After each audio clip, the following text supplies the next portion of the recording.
What's up mga kagala? Mahilig ba kayo sa mga unique at Instagram-worthy na kainan? Meron akong alam ng magandang spot para sa inyo. Samahan niyo ako sa Paragos, isang napakagandang restaurant at resort na matatagpuan sa Tagaytay. Tara at igagala ko kayo sa lugar na ito. Una yung tingin pa lang, mapapansin mo na agad ang ganda ng ambience dito. At sabi nila maganda rin daw dito kapag gabi.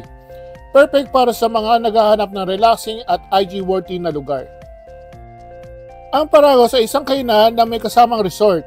Pag-aari ito ng RSM at Lisel, kaya sigurado kayong maayos ang serbisyo at pagkain dito. Malawak ang kanilang parking lot kaya hindi ka na mahirapan sa pagparada ng sasakyan mo. Sa loob, maluwag ang kanilang dining area. May choices ka kung gusto mo ng indoor o alfresco dining. Pareho itong cozy at welcoming. Depende na lang kung anong trip nyo mga kagala. Marami silang choices sa menu. May Filipino at Western dishes.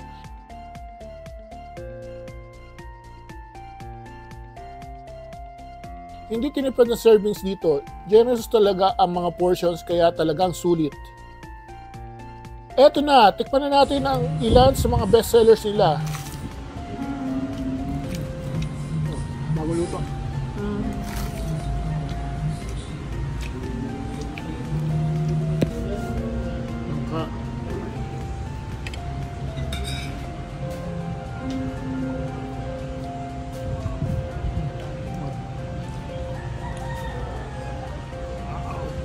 Pata.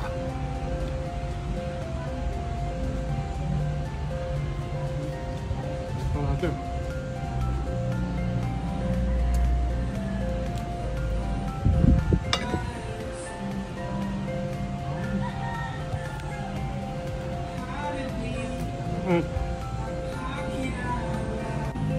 Ayan po.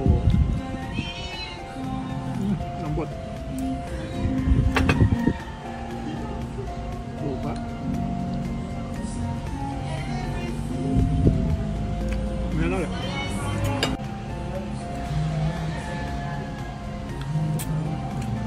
Sa mangga. Mango. Watermelon. Green mango nga. Sarap, refreshing. Talagang flavorful at satisfying ang bawat pagkain. Maganda ito para sa mga taong mahilig mag-explore ng iba't ibang dishes. At hindi lang yan mga kagala, ang kanilang resort ay nasa likuran lang ang kainan.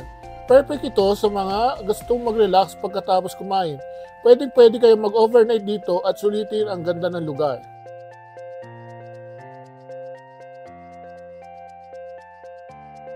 Talagang all-in-one ang Paragos. Magandang kainan at relaxing na resort experience sa isang lugar lang. Kung naghahanap kayo ng place na idea para sa family, gatherings, date nights o kahit simpleng get-together with friends, Paragos ang sagot dyan. Kaya kung nasa Tagaytay kayo, huwag niyong palampasin ang pagkakataong ito at Paragos to your list at siguradong hindi kayo magsisisi. That's it for today mga kagala. Don't forget to like, comment, follow, subscribe, share for more food and travel adventures. Hanggang sa susunod na gala. Salamat sa panonood. Peace out.